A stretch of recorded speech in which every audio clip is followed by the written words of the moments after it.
Hello all, welcome back. Happy Friday. Let's get right into it because I am behind this week. So it is late on a Thursday and here we are. I just finished this evening Luck of the Titanic by Stacey Lee. So as I mentioned in my anticipated May video, Lee is one of my favorite historical fiction YA voices right now. So this new one is Luck of the Titanic, and as such takes place on the Titanic.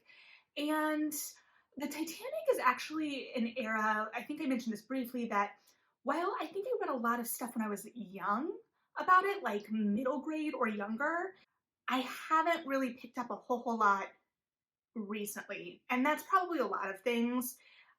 I also grew up like in the 90s and Titanic was the thing, right? Like the movie was out. It was, I don't need to tell you that Titanic was a big movie. So that kind of eclipsed everything. So this is the first book I've read in a long time actually set on the Titanic.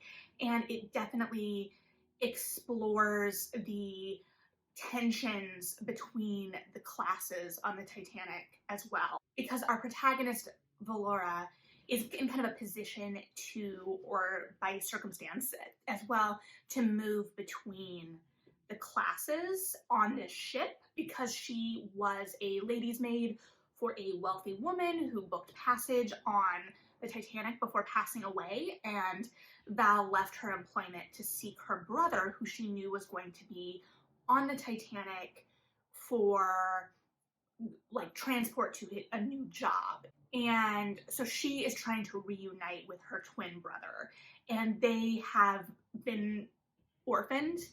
And while he was away, like their mother had previously passed away, and while Jamie, her brother, was away, their father also passed.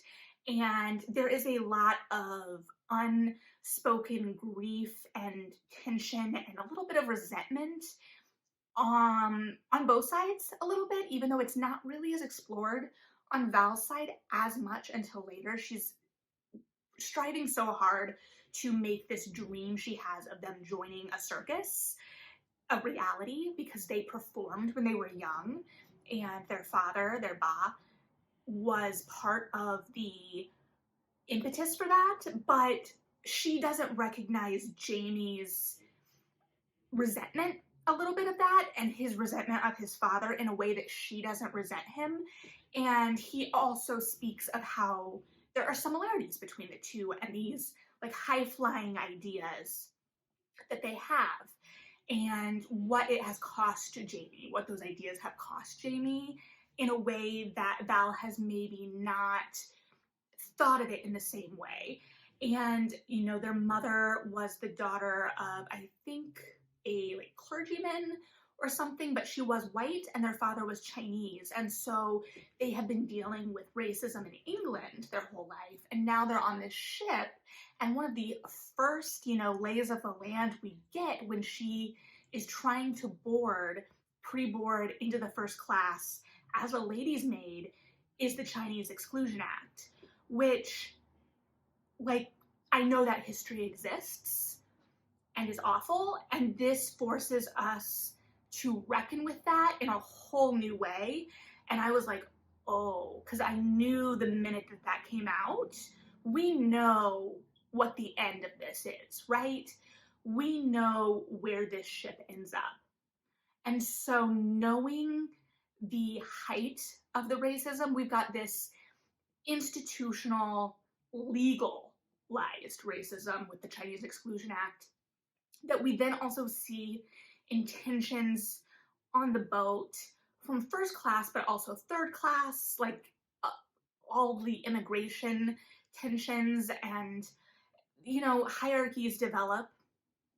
And knowing that we've only got half the lifeboats, right? We know what that end looks like. And so we know in that moment that racism is going to have a real cost.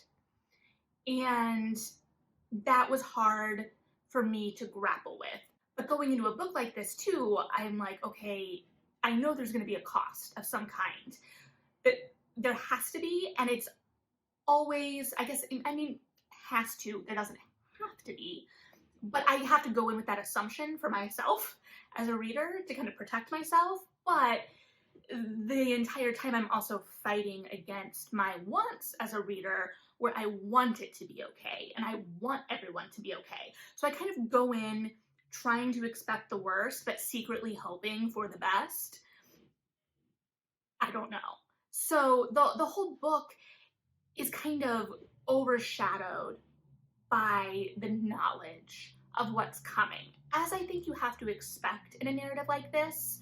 So what really stuck out to me in the first, well, I don't know, like half, 2/3, the breakdown, but just these tensions in terms of like family and expectations, and then also like our own desires and what we have to sacrifice for those we love.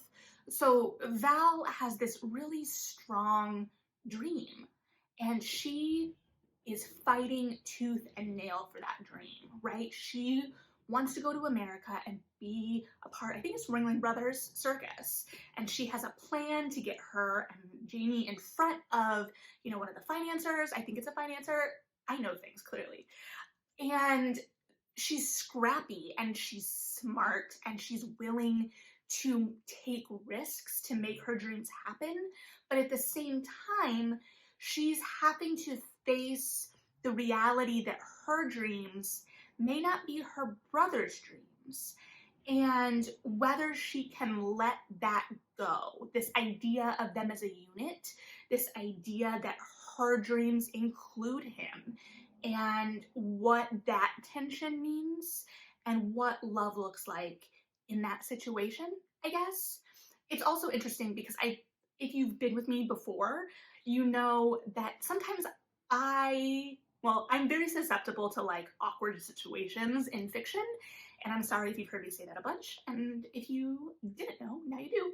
So this book has a lot of deception in it, right? So she's pretending to be a first class lady, basically her old boss. So she is constantly like moving in between, and that can be awkward for me when I'm like, oh, is there going to be a chance that she's going to be caught out? And there are some chances, but then there are also some moments that I really enjoyed with that, where she makes friends of sorts with this girl April in first class, who is a fashion designer, and she uses Val to kind of show off her pieces. That's kind of a fun piece and gives us another peek.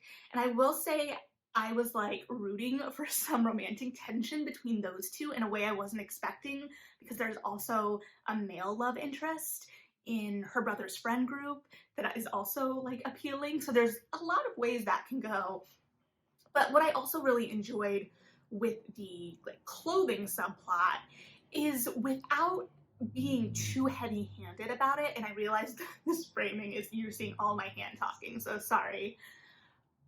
It kind of touches on the way that we have this racism that we see overtly against the Chinese and Asian characters in the book through interactions, but then these designs are subtly described, except for the kimono, which is pretty explicit. But even some of the other designs have like little nods to influence, Chinese influence in design. So it explores the thing that was really popular of, Asian influence in design and architecture and aesthetics, while being racist to the point of not allowing Chinese people into the country in actuality, right? So it gets at a lot of these tensions and conversations we're still having today. And I think that it was a really smart subplot. But then it also acknowledges, when things start going bad, we've got all of these crew members who are staying behind, as these men are forcing themselves onto lifeboats.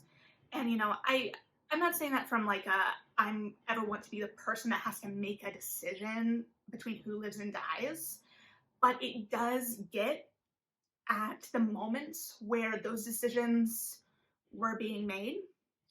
And it's a part of this tragedy that I don't like to think of that often, and probably is a reason I don't gravitate toward Titanic fiction as often, is that disaster element, and then knowing that in those moments of crisis, some of the worst of humanity does come into play, and not like malicious. I don't know. It's just like it's that fight or flight mentality, and you see some really awful things that can come out of that, and you want it to be, these moments of people coming together and doing the right thing and surviving and being heroic. And that's not always what you're going to get.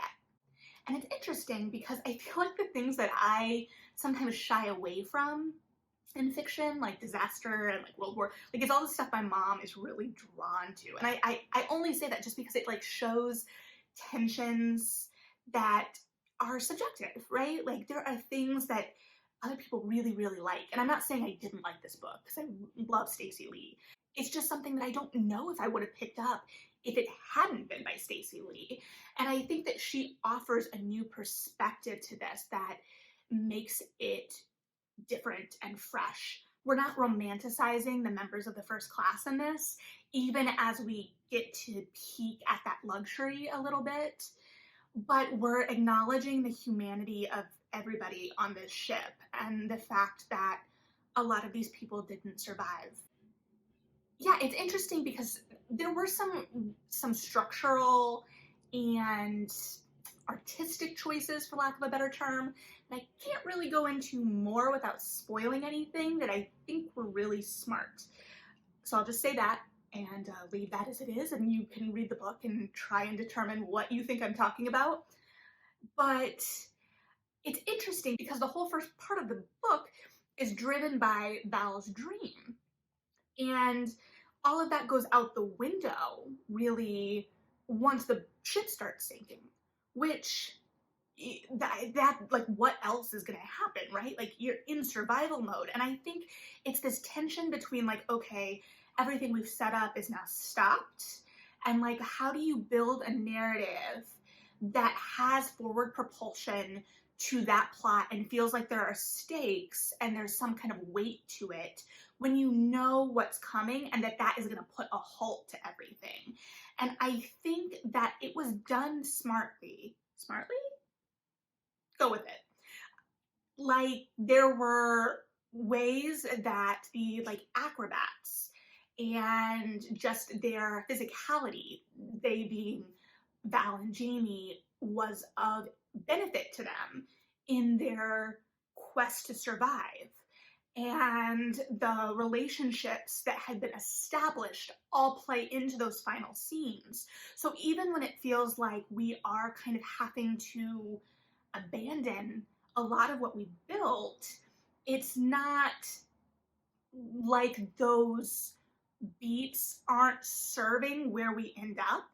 It's just the nature of the story being told and the setting. Also, the characters in this are just really engaging, and the relationships are really engaging. There are such clear wants. Val is such a strong heroine, and she's a little prickly, which is fun, right? She's stubborn. And there were times I was on Jamie's side, her brother's, and I was like, you're being kind of a poo, and you need to listen to him.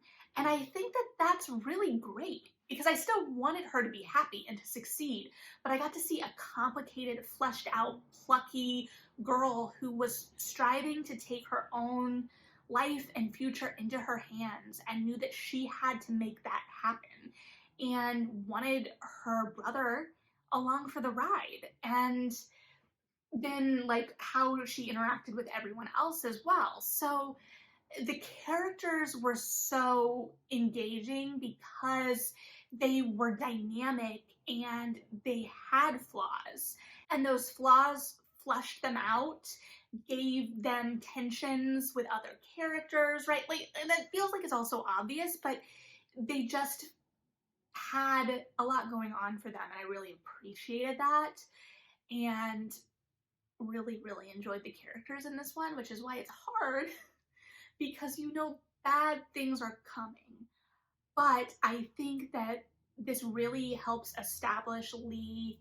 Well, she's already established, like I said, as one of my favorite historical voices, but it also feels like she's done such different things with all of her historicals while keeping that same heart to them. So I definitely, definitely, definitely think that if you enjoy Stacey Lee, if you enjoy The Downstairs Girl, if you like fiction about the Titanic, if you just like historical fiction and YA, if you trust me and my recommendations, you should give this a read. But yeah, I don't know. I don't want to spoil anything. And I feel like if I continue to babble on, we're nearing that territory where I will spoil something by accident. So enjoy this. If you read it, I would be interested to hear your thoughts. I do want to try and keep those spoilers down. But in the meantime, thanks for hanging out with me. Read something good. And yeah,